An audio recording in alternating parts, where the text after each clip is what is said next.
In this episode, we discuss the West Asia Premiership. Is it getting better or worse? Share your thoughts as we dive in and look at all the stats over the past 3 seasons. Okay, yalla yalla.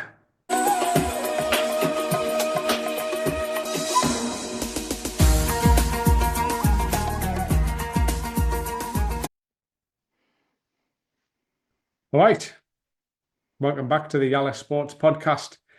Today, we're diving into the numbers behind the West Asia Premiership, which is also known as the West Asia Super Rugby as of this season.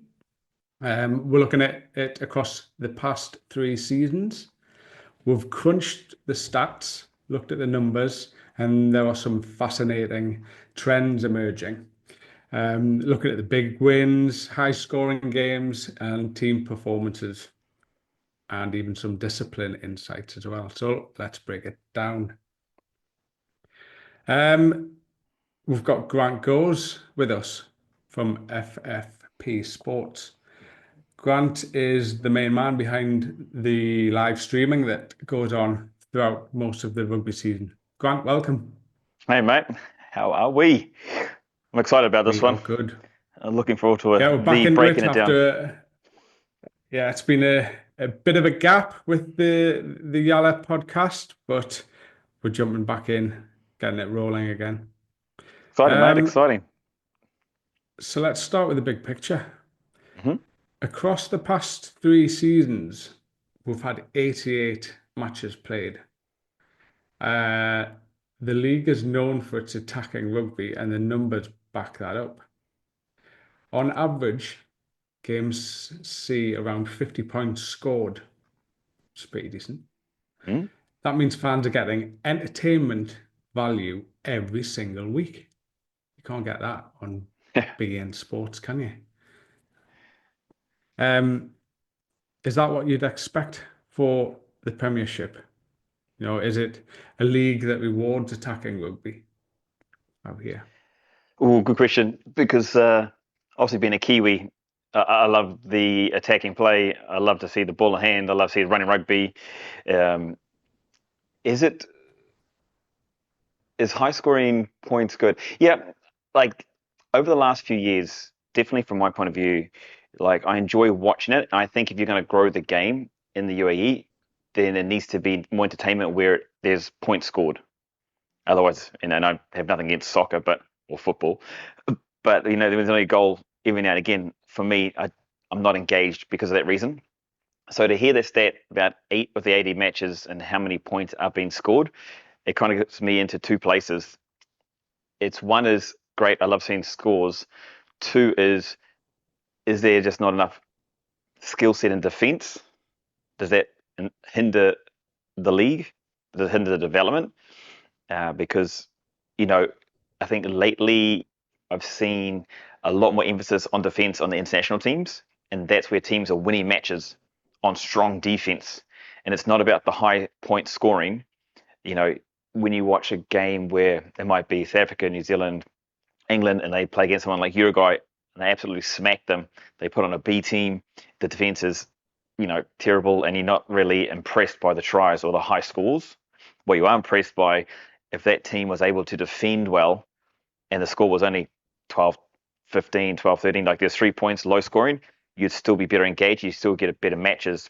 In fact, the France, I suppose, England game that happened recently in the Six Nations, for me, again, like a lot of people thought, that was a brilliant match, but it was based a lot on the defensive efforts of teams. So it's really interesting to think about high scoring happening here in the UAE, the Premiership. I don't know how specifically that will be improving the league overall, if that makes sense. Yeah. Because, and I think a lot of the numbers have been around the collective score as well. Lots of action, lots of tries in the game, keeping the scoreboard ticking over. And there is some teams that are struggling. So I mean, let's look into. Well, that's the concern, right? Like the gap between the top and the bottom. The gap. And the interest comes from the public. I think there's 3 closer. Yeah, I think the Premiership breaks off into three different sections. Certainly this season, we've got the Hmm. top two, got the middle three, and then we've got the bottom two. Hmm. Um, So is it but rewarding in your mind? Like the league, the rewards are taking rugby. It's it is rewarding attacking rugby, but I don't know if it's best for the game here in the UAE or the development or the growth to get more teams involved. I would like, I certainly love, over the years, the Division One has been a great league because it's Hmm. always thrown up surprises. When you compare that with the West Asia Premiership, Hmm. it's a completely different league. Over the years, it's been a two-horse race, really. Yeah. Three, really, if you include Harlequins. Hmm. The three big players really are Bahrain Exiles and, until of late, I'd say Harlequins. Hmm. But in the Division One, it was always historically throwing up some really, really good surprises. Hmm. Um, you never really knew who was going to win that league, which I love. I thought that was such a really, really great part of Division One. It Hmm. was just such a good thing to watch. But yeah, Premiership. It's do we bring up more teams, into the Premiership from Division One, the likes of Amblers and Barrel House, to make Uh, that league bigger? Because other than that, in Division One, all you've got is the second team, uh, mm, clubs of yeah. all the ones in the Premiership anyway. So, if we are going to look at making rugby stronger out here, do we take the hit and put the likes of Barrel House, Amblers, eventually Shaheen, Wanderers Hmm. up into the Premiership? I'm talking the long game here. Yeah, yeah. I think it's If really they're interesting in what you're the saying. Premiership, it makes it. Yes, there's going to be teams that struggle, but it's something to strive for. And this is why I applauded Sharks moving up um, at the start of this season. It was a huge step up for them, Hmm. and we've seen it in the past. Tigers, they stepped up. They had some great seasons. They ended up winning it, and we all know the story how they went back down last year. Hmm. I'd love to see them back up. Hmm. I'd love to see the likes of Barrelhouse, Amblers. They're all competitive sides. Can they play in the West Asia Premiership standard? No, Hmm. definitely not at the minute. But does it open the door for big players wanting to join Barrelhouse, Amblers, Tigers to boost the Premiership? I think What do so. you So you could think? look at it. Yeah, if you look at it from the last 3 years and you look stats and you think about the whole 50 points a match, sorry, you've got to look and put that to the side, in my opinion, for the Premiership to grow, to be more of a spectator sport, to have more teams come into the Premiership, you need to have more competitiveness amongst the teams. The likes of Harlequins, Harlequins, Exiles, Bahrain, if they're dominating the division, like that's expected across all leagues across the world. So you will expect in USC these top three, but you'll see that now that again you go back to Six Nations, or you go back to Super Rugby in New Zealand, we go to some other leagues where there's like 4 to 6 teams potentially could win. Those are getting more eyes on, um, and that's where you want to be able to replicate here with the Premiership. So in order to push teams up, I don't think it's necessarily about the teams. I think it's more about the player base. Like the UAE needs to develop a player base from the grassroots, from the youth coming in either through the system or from outside coming over. Like what would want to make people come to the UAE to play a higher level of rugby? And I think that you talk about Mhm. like the long term. It needs to be looking at a 10-year plan, 20-year plan overall. If you're going to have more teams playing in a premiership, like the ultimate goal is supposed to be like 16 to 20 teams. But for the realistic side of the UAE, you need to have like a player base that can feed that system. So you talk about, yeah, the premiership and the teams. Is it growing? Is it rewarding attack rugby? Yeah, I think it does. But I mean, that's not having the impact I think that they want in the spectator side of things. Like rugby's trying to grow here, and the premiership has been put in a place where it's the pinnacle of UAE, it's the pinnacle of Middle East because you got Doha and Bahrain. And what you'll see is when teams are involved in the premiership, the level of and skill sets of the players of the teams goes up. We're seeing that, like you said, with the Sharks. The Sharks now, Mhm. yes, okay, they're getting belted in some matches, but the players are gaining more experience. The Tigers win the premiership. When they were in there, yeah, they had their team in there, but they had more players exposed to higher levels of rugby. Doha were out for a small part during the COVID times, come back in. Yep, they're struggling at the moment, but again, it's exposure for teams to play against teams like Bahrain, like the Exiles last year, like the Tigers, and the way they're performing, Harlequins, and again that experience and grow and develop. And we're seeing that development. We're seeing that growth of more players. We're seeing more youth come into the Premiership, be involved in more teams. So you're seeing a younger age in the UAE Premiership or the West Asia Premiership. You're seeing younger players in these top tier teams, which shows that there's a growth of skill set or a growth of ability coming into the Premiership, which is what you want and what you need, in my opinion. And then if you're going to throw too much in that too soon, I think it'll dilute it. I think it'll discourage. There's a reversal of it. There is the youth that goes up there and gets belted every weekend. You know, for them mentally, the old dogs are like, Yeah. look, they play it for fun, they do it for passion. But the youth, they're looking to do well. They thrive in emotions. They want to win. It builds their confidence. It gives them the belief that potentially they could get scholarships overseas. They could move overseas. They could be considered for competitive teams. And I think we needed to look to how to nurture that. And with the Premiership, if you have a closer competition, that will develop the game further. So I suppose the question is, how do you find um, more consistency, or how do you get these, like you said, these bottom two, the bottom four potentially up to the same level as Bahrain, as the Exiles, with consistency across these seasons? Yeah, I think it's happening. Change is happening. We're now looking at the Dragons, Sharks. They've got a good youth setup, Hmm. which they never had in previous years. You know, over the years, Canes, Harlequins, Exiles, they've all had that feeder group coming in and Hmm. being almost, brought up within that environment. So they're sticking around, they're growing up through the ages of each club.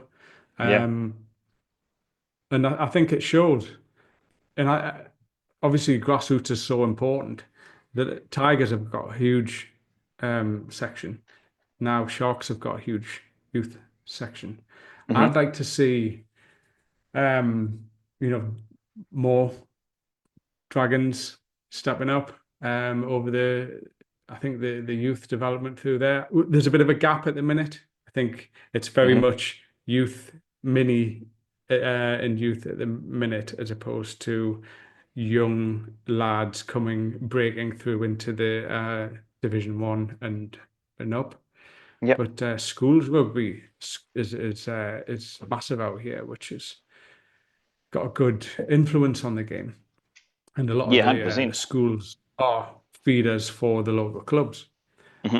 With the Emirates that we are in, it's very densely populated in Dubai, a sprinkling in Abu Dhabi, and then that's it, really. We've got one Sharjah team. We used Hmm. to have a RAC team. I think there needs to be growth in Abu Dhabi, which there is. We've got small blacks coming Hmm. through. And what do you think? needs to happen with the leveling up of, Dubai with the number of teams that we've got and Abu Dhabi. Ooh, good question. I wouldn't isolate it to just Abu Dhabi. I mean, definitely think it's an integral part because of the consistency they've had, not just over the last 3 years, but for many years during the competition. There is obviously, like you said, the small blacks have developed their youth development programs coming in. There's more opportunities, the HSBC Youth and Minis tournament, which is kind of like what people want to work towards. A lot of the clubs are also developing overseas or look to travel overseas and take youth away, whether it be every now and again. Again, exposing the youth and exposing these young athletes to the game. I think further, and I've noticed this with other sports, if you present opportunities at the top level, it encourages the youth to stay involved at the bottom level. So, for example, being women's rugby, and I think it's having a massive part on the Premiership, to be honest, because it's the skill set of the women are getting better here in the UAE, and what that means is more eyes on rugby. There's more of the female population watching rugby, which feeds they want to see top quality. You know, there's more on the international game, so there's more role models, mentors for females these days, and it inspires them to stay in the game because there's opportunities also to potentially represent UAE, potentially go across, play for a university at your hometown. And this is also feeders into the Premiership. I agree with the whole. If you had 7 Emirates, ideally for the Premiership, you would need a main team. You probably have a couple from Dubai, but you'd have a main team Abu Dhabi, main team Sharjah, main team Fujairah, main team Dubai. Ajman. You'd have these teams that would really make it a UAE competition. And if you had Yeah, these teams spread across, and I've heard this discussion before, the potential of like I suppose the thing is like a top, not top 14, sorry. I'll refer back to New Zealand, but the Super Rugby. So if you had a representative team of Sharjah, of Fujairah, Russell Khaimah, Dubai, Abu Dhabi, then you kind of have the shorter season where you draft the best players into the space. It's happened here with cricket. In fact, we've seen that with there's a Abu Dhabi, I can't remember. That's the DPILT20, and basically they've got players around the world come in, have a short season, but they've got the best players, and it's high quality of players that are playing this competition. Now, if the same thing was able to happen for rugby, it would definitely create a lot more interest in the game. It would definitely help grow the game, and it would give you that what do you call that pathway to get the Premiership to a point where more teams are involved, where the standard would be higher, so that it'd be more interesting for the viewers. They'd want to tune in weekly. They'd want to back, potentially the Sharjah team, or there'd be more players going to the Sharks, going to the Dragons, going to the Hurricanes, to develop the Premiership. And for me, it's about how do you create the opportunities? And I don't really know that. I just know that if you take a blueprint from these other sports that are doing exactly what you're saying, is to create opportunities, then yeah, that's the way rugby will grow. But I think at the moment where it's struggling, and to be open about it, is that the rugby community is a bit too segmented. So it's about this team being the best. So youth mm, run to the exiles because they're always winning. So they want to improve their rugby. They want to be seen in a top team. So a lot of youth go to exiles. But in saying this, the opposite side of it is last year's champions are Dragons. No yeah, one expected that. They came through, they won, and they deserved to win. Hurricanes, they finished the season strong. I'm not sure exactly what the stats were, but your two finalists were the Hurricanes and the Dragons. We never expected it to be Exiles and Tigers, which was fantastic for Premiership Rugby, in my opinion, because it wasn't, again, the obvious two are going to get there. It's going to be the one. They're going to be the winners, And then for this season, you've seen some really good results when it's not the top two, because you're expecting Bahrain to win, you're expecting Exiles to win, but now you're not sure between Harlequins, Hurricanes, Dragons. Even the match between Harlequins and Doha last weekend was really interesting because the battle was so tight.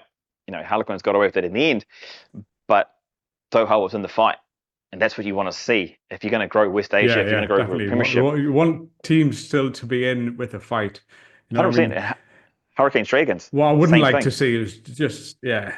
And unfortunately, because we're this sort of new age of the West Asia Premiership, where we've got these teams like Sharks and Doha are Hmm. fresh in to the new league, that they're getting Yep. pummeled, um, which is Is that good in your unfortunate. But for growth?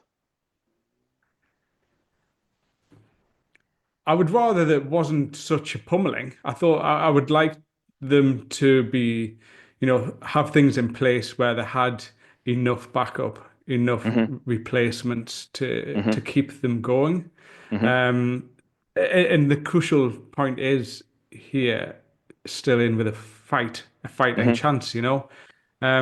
There has been games where they've just, they're just going through the motions, really, Mm. which is unfortunate.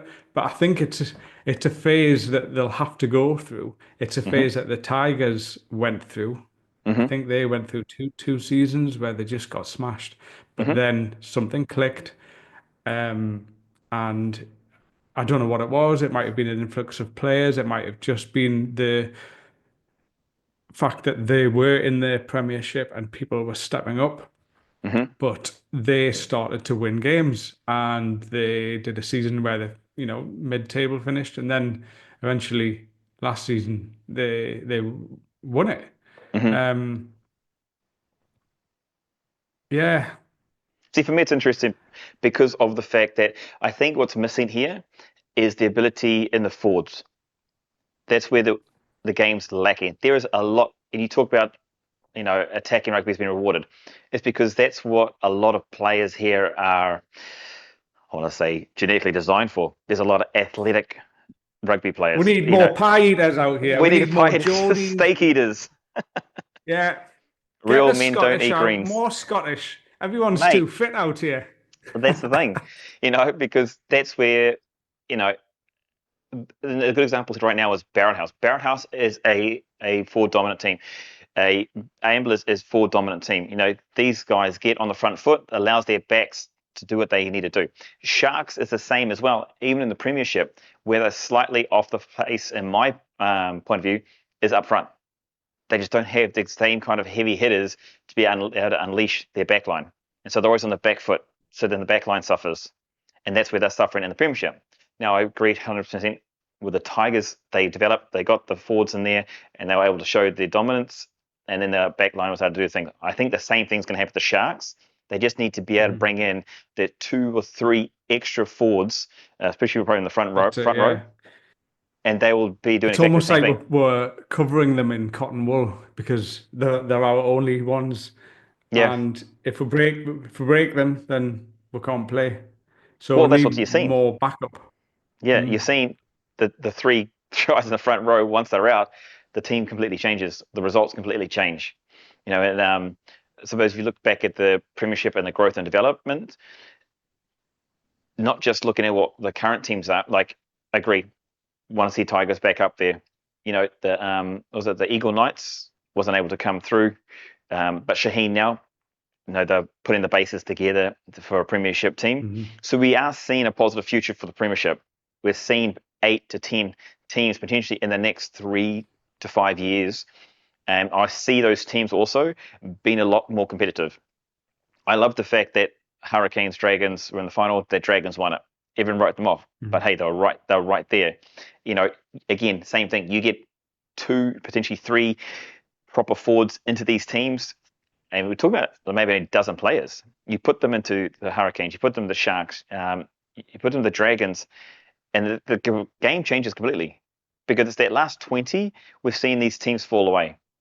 And it's for all the matches. Like the Hurricanes Dragons was super tight all the way right to the end.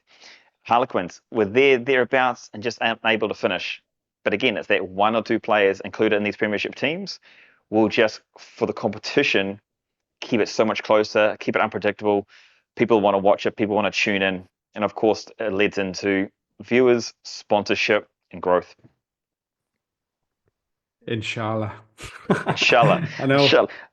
Well, with the youth coming through, Right, let's how many yeah. big boys are there now? Well, let's look into some stats, shall we? Some of Yes, the do stats that. from the best teams and the strugglers. We've already touched on some of it, but Bahrain, they've got an 85% win rate.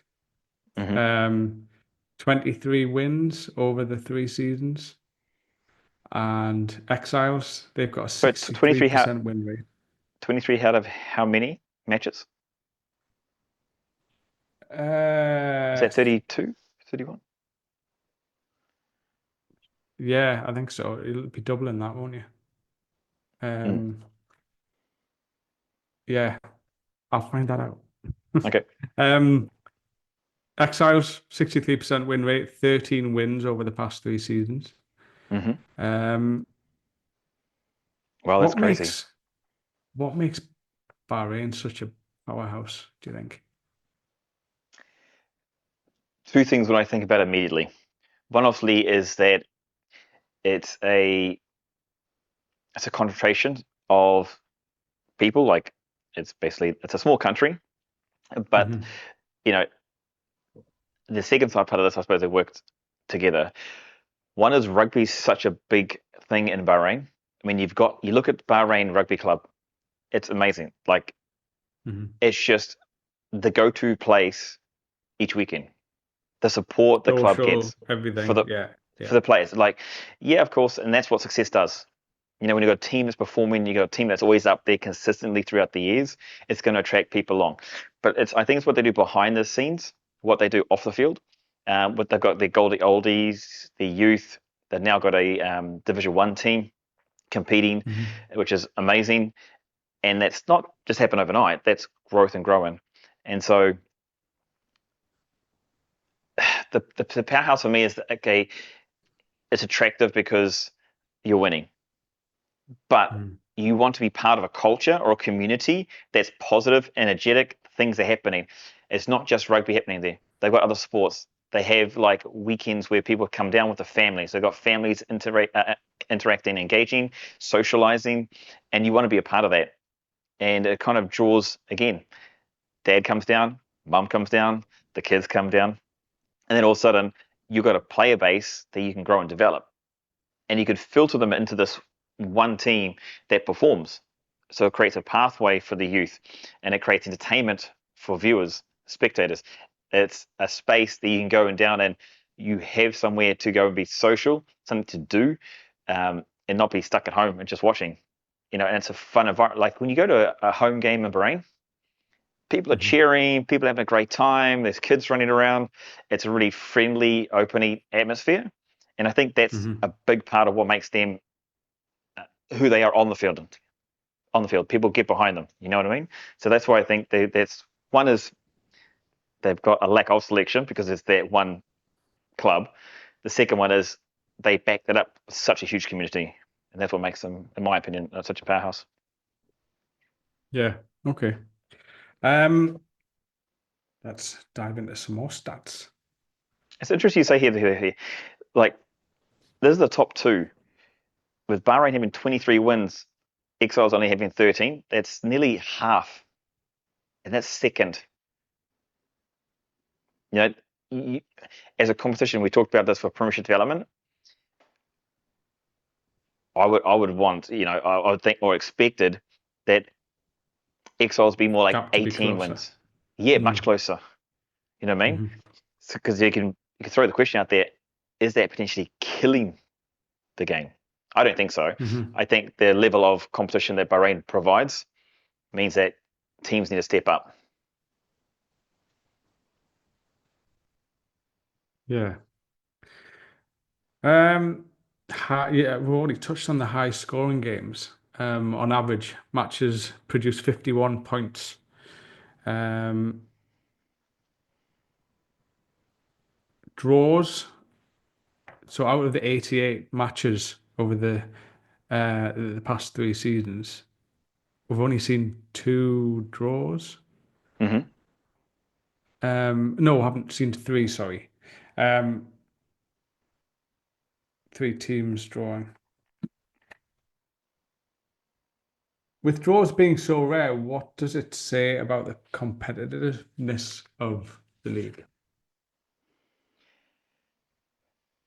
I think that's probably a little misleading from the competitive side because, like, okay, Bahrain Exiles actually on that point too. I actually think Exiles are going to win the season. I think Yeah. Okay. they've been quite unfortunate a couple of times. I think they probably should have beaten Bahrain, to be honest, when they played. It's interesting to see what Mhm. happens when that the fixture happens again. Um, but there may not have been the draws, but you're seeing that close competition. Again, Hurricanes, Harlequins, Hurricanes and Dragons, close contests. Even Harlequins, Doha, close contest for 70 minutes. It was thereabouts. Um, I think that's what people want to see. I think all in all, even though the 2 teams ran away with it, there's still an interest in there because the games are close. It's about the top 4. You know, we're Yeah. not getting, we are getting the closer games, bar the top 2, which means it's competitive, which means there's closeness between everyone else except for the top 2. If that makes more sense. Yeah. So, Yeah. which is good for the Premiership because it keeps people interested. It keeps sponsors wanting to back clubs. It means people come into the clubs. In my thoughts. Moving on to some more stats. The most common scoreline, just off the back of the draws there, looking at the most common scoreline, we see a pattern. Certain results pop up more often, suggesting that teams tend to play with within specific scoring ranges. The most common scores are in the 25 to 30 points range, Hmm. which suggests competitiveness in most matches. Hmm. Why are we seeing so few? Now, this is a thing that I've always looked at for a while.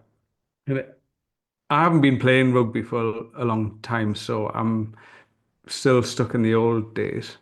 Why are we seeing so few drop goals in matches? Surely it's an effective way to keep the scoreboard ticking over. I think over the past 3 seasons, we've seen, what was it, four drop goals. Hmm. Why are we not seeing more drop goals? Surely it's an easy way to keep that scoreboard ticking over. Or am I in a different era that is looking at Johnny Wilkinson days? Being an Englishman, mate, that might be some bias towards it. Um, for me, I think it comes down to be quite simple. And it's funny you say this because in the last 3 or 4 weeks, the conversation has come up about the amount of phases happening in these matches. Um, for the first time in a long time, it was Barrett House actually that I saw string together against the Harlequins. They were looking for long phases. They were looking for 10 plus phases. Some interesting stats came out where most teams would get to four phases, and then they'd lose the ball, they'd knock it on. And there was a strategy that, okay, look, you're either going to knock it on, you're going to lose it, or you're going to score. And it came up Mhm. again, I think, last week as well. It was talked about that, yeah, after 4, the defense isn't there as a quality. And this is where you're seeing free flowing, you're seeing high scoring, you're seeing this 20, 30 points, is good defense can't consistently keep up.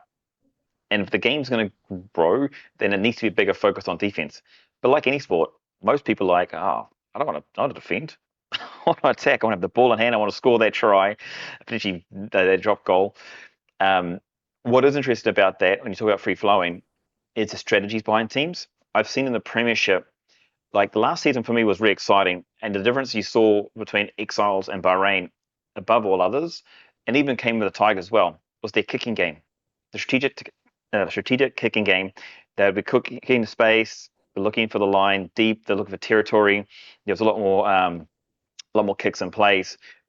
Then this season, you don't see it. Was very rare. Balls kept in hand, and then you're seeing these 4, 5, 6 phases taking place, and exactly like people are saying, they're losing it or they're scoring. It's one extreme or the other, which is great, I suppose, for your supporters. People want to see you score. I think, Yeah. again, the Hurricanes Dragon was a great example where they were scoring all the time. So it was a to and fro. It wasn't just Hurricanes, Hurricanes, Hurricanes, and then Dragons. It was Mhm. both one or the other. Which really made it entertaining, which is great for the Premiership. Now these teams aren't the top teams. Well, they are technically, because the champions and the runners up from last season. But like for this season where they lay in the table. But that for me was probably the better game. One of the best Mhm. games probably of the season because of the to and fro, because people were scoring. So it's kind of a catch-22. There's no need to do a drop goal. And I think that teams are also stepped away from taking 3 points. I think at the moment there, it was Hurricanes kicking for the corner instead of going for the points. And that Mhm. 3 points would extend them out to a two-scoring lead. But instead they kicked for the corner, and sure enough, they scored. Yeah. So it just kind of shows the mentality now currently is that you get to 4 or 5 phases, you're going to score. And that's Yeah. Yeah. what's good for rugby in one way from spectators. But if you're going to lift the level of the Premiership, which is what you want, then you're going to have to, I think, as teams, look to how to retain the ball longer, look to how to bring that strategy back into the game. Like if Hurricanes and Dragons want to compete, in my opinion, against the Exiles and Bahrains and even Harlequins, you need to have a good kicker. You need someone in that 10 position. You need someone in the centres with the second foot that can get you that territory, that can put the pressure on. We're not seeing the Mm. build of pressure um, from teams. And that's where the Division 1 needs to increase as well. If they're going to step up, like we were saying earlier, then it needs to be, okay, you need a kicking strategy to be able to get yourself into position to score points. If currently it takes 4 phases and you're scoring, well then, in my opinion, why not be in the right part of the field?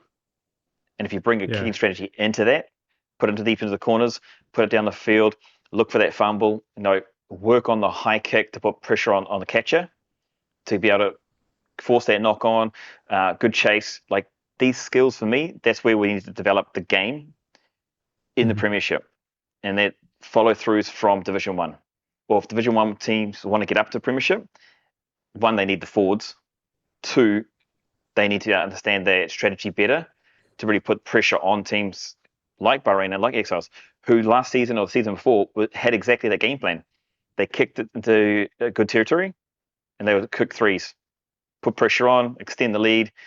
Teams would be forced to try and run the ball from deep and they would struggle with it. And then you'd see the Exiles or Bahrain would run away with it. And Tigers are the same thing when they won the Premiership. Mhm. Yeah. Right. Well, let's just look on to the last little bit here, which is discipline. Always a touchy subject, isn't it? Mm. With the Especially the new yellow and laws. red cards. Yeah. Um, on average, every game sees 2.4 yellow cards. I don't know who's putting half a card out. Um, meaning the referees aren't afraid to go to the pocket, but red cards are much less common, with just 0.15 per match. That suggests that while matches are physical, outright dangerous play isn't a regular issue. Hmm. Are teams pushing the limits with yellow cards, but staying just inside the line to avoid red cards? Do you think? I think you look at what the yellow cards are for, and it's mostly for repeat infringements. I mean, Hmm. it's going to be, um, especially of late, it's repeat, repeat, repeat, getting down the other end, and defensive teams are literally just cynical plays. Too many times, too often, putting their hand in a ruck when they shouldn't be, playing it off the ground. Um, you're not really seeing it for the tackle. I mean, the new tackle law, so from sternum instead of the shoulder, I think it's really helped improve as far as that, handing out yellow cards for that. But the yellow cards, like I'm seeing mostly, are from repeat infringements on simple fundamentals that teams aren't improving on in most cases, which means it's not It's not pushing to that red threshold. It's not like super high around the neck or some really dangerous clear out. So that's why you're not seeing the reds. I did see a red a few weeks ago, and that was from verbal abuse to the ref, and rightfully so. Red, see you later. Which for Absolutely. me, this also shows there's a lot of respect for the referees, and you always see that. All the matches I see, like they're all very well contested. Yes, there's niggles between the teams, but when it comes to the referee, it just stops. They listen. The referees, in my mind, actually, and there's a huge applause to what they're doing, and the development of the referees is they don't take any slack. They don't take. There's more penalties these days for back chat, and teams have they sort of stop. I've seen this commonly, where early in the game, the referee will be like, "Oh, back chat, marches them 10," and next thing you know, the captain's there, guys, you can't talk to the referee, just leave it for me, boom, and you're not seeing. It seems like you're seeing that respect for referees, because the referees are demanding it straight away, and it means that the game is played a better way, and so players now have to look for other options as far as how do they stop it. They can't talk to referees, so they're trying to these little tricks. There's maybe these YouTube hacks Yeah. of we're in the Do you ruck. think having the consistency of the referees helps as well? So each week you're seeing the same refs, you're building up a repertoire with them. Rapport. That's Yeah, the rapport. word. Yeah. Yeah, with the referees. So you're getting used to the way that their style of refereeing and things like that. Do you think that helps? Oh, hugely. Not only that, but you find, for me, there's always going to be people complaining of the refs, but there's far more consistency from the refs. For me, the refs are on the same page a lot better. Whereas before, Hmm. as any developing system, we've seen it with the UAE refs. There's consistency across the board. They're calling for the same things, in my opinion. It's been consistently called early, and it's been communicated. The communication for referees these days, I've seen improve in the last 3 years. That's why I see the quality of rugby improve, or consistency improve, because communication from referees is, this is what I see. I'm letting you know. This is how I'm viewing it. And players are now going like, okay, oh, it doesn't matter. My opinion doesn't matter anymore. I have to understand this is what the referee sees, and I've got to adjust my play. Yeah. And that consistency of communication across the board, especially you do see in the Premiership, and we've been lucky enough to be able to put microphones on the referees. And we're seeing it in Division 1 too, like Division 1 matches. It's just clear Hmm. communication. And it's like, this is not the law like this. This is what I'm seeing. So I'm letting you know. Or if I haven't seen it, I'm human. I've missed it. I will keep an eye out for it. Yeah. And they're communicating really well to the captains and the teams. And this is where you're seeing the great evolvement of the game, the development of the game, the respect of the game, and the cards are coming out just for little bits of infractions, repeat infringements more than anything else. Yeah. I think there's a bit of a growth as well in referees coming in and wanting to be part of the system. Oh, huge. I've certainly looked into it. I wouldn't say I would ever ref because I think you've got to Hmm. have really thick skin, but I'd Hmm. certainly like to be a fourth official, get Hmm. involved in some way. So it's definitely a pathway for old knackered people like me to continue with the sport. Yeah. Um, yeah, I mean, it's definitely on the rise, which is great. Well, we're seeing younger referees Um, has also been yeah, introduced yeah, we are. into the sport, right? And it's amazing. Yeah, I'm probably seeing a good half a dozen young, and I'm thinking under 20, that are refereeing yeah, these Division Ones and even a few Premiership matches. Amazing. That's a big ups to referees and what they're doing and how they're developing referees here. yeah. I mean, Jack Taylor, Braden Yep. Hudson, two Hmm. young refs that are up and coming, which is great, you know. Mm. Did we just lose Brendan to Australia for a short term? Did he? Is he Might gone? have. Is he gone? Maybe just for a short term, I think. Is that why he's not replied to my message? Yeah, potentially, mate. I think he's in Australia for a little bit. studies, All right, I okay. believe. But a But great yeah, I'm referee. good young. Yeah, young. Mm, Right then. So to sum it all up, we've seen the league that delivers high scoring games, decisive results, dominant teams, which we're definitely seeing. mm, Um, and it's making for an exciting season. And we're only part way through of the 2024-25. We've still got a good chunk to go. hmm So it's going to be interesting to see how this all works out. mm, Final question to you. If we had to predict where the current season is heading based on hmm these trends, what do you think we're in for? More of the same, or could we see a shift in how teams approach their games? I think we're going to see a shift. I still see Exiles and Bahrain dominating through to the end, and you'll probably Hmm. see that there's a high chance that it'll be the final. But I'm seeing teams like Hurricanes building nicely. It's what the Dragons did last season. They completely front end of the season out of it, and then Yeah, came back, went all the way. It just takes that one game. So teams now, I know they're talking about it. Harlequins talked about it. If you make the top four, you won't have the chance.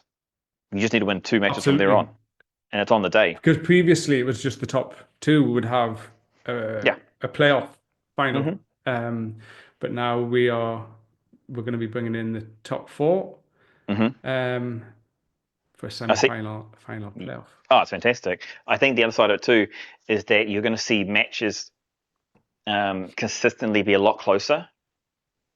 I think that's what you're going to see, only because teams are starting to learn. And it's hard because, and I hope this doesn't happen, that it's the attrition throughout the season.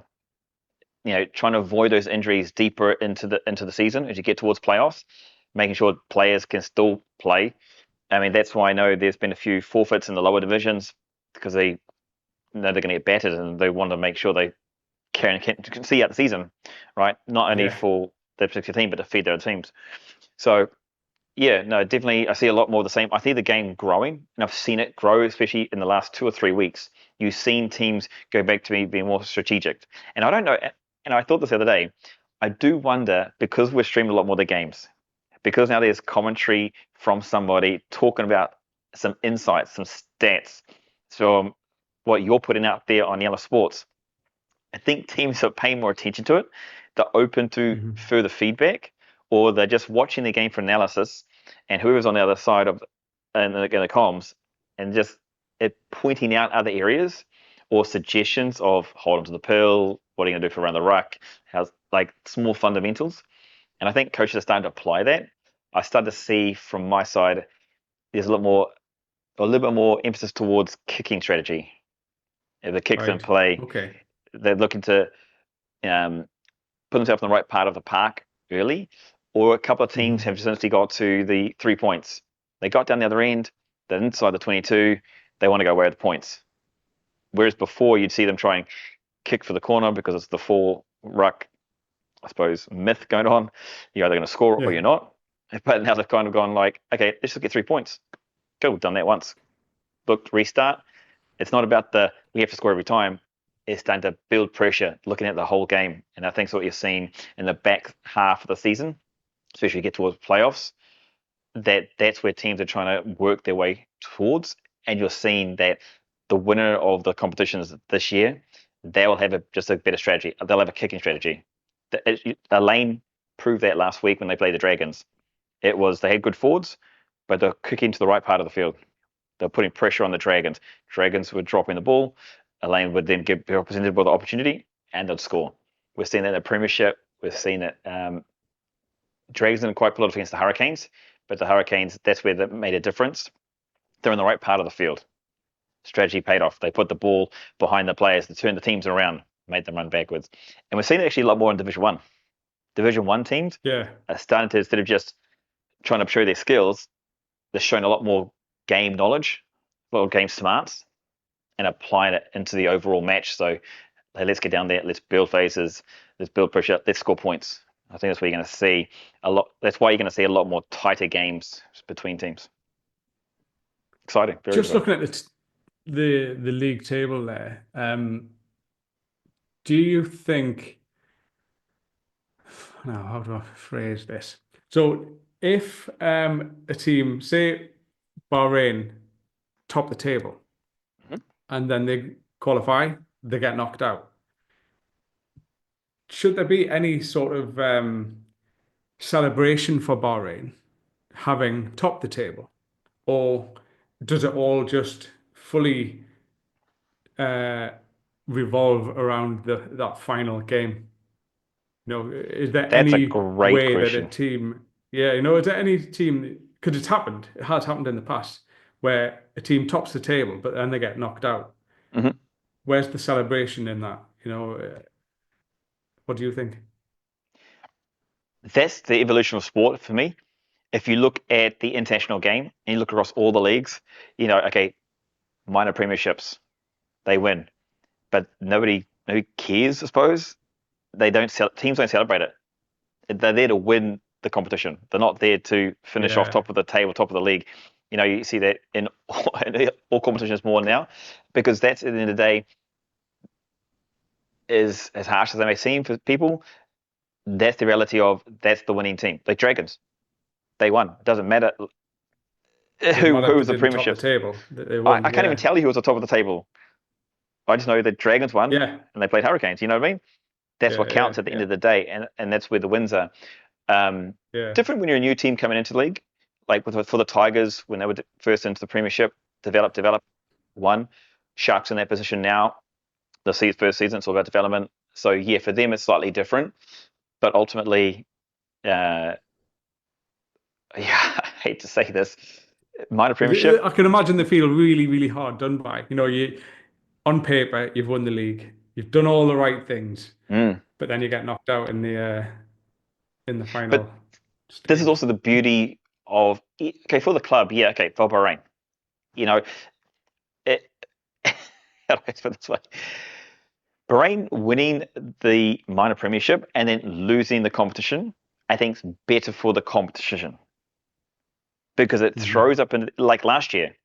I think it became better for the competition because Hurricane supporters, Dragon Still in supporters with a came. chance. Yeah, they came down to a lane. They had supporters. Sharks came down for the Division Ones. The support, so it grew the Yeah, game. It yeah, grew the atmosphere. It grew the crowds down a lane for the finals, which is like, oh, okay, that's actually better for the sport. Whereas, it is tough. I think it's tough on the team, and any team will tell you they don't really care about the minor premiership. They care about the win. They care about the trophy. Then Tigers went through it last year where they won the West Asia, but they got knocked out. They were expected to cruise through, but the Dragons won yeah, their semi-final. You know what I mean? Um, and I think I can tell you that they'll be they were very disappointed with that result, and that's where it's. But that's what I'm excited for. As a neutral, I'm very excited for yeah, that to happen. And actually, though nothing against Exiles of Bahrain, but I would love to see that happen just for the face of the game, the growth of the game, the development. That's where teams like Barrelhouse, Elaine, you know, have a sneak preview of coming through the Premiership.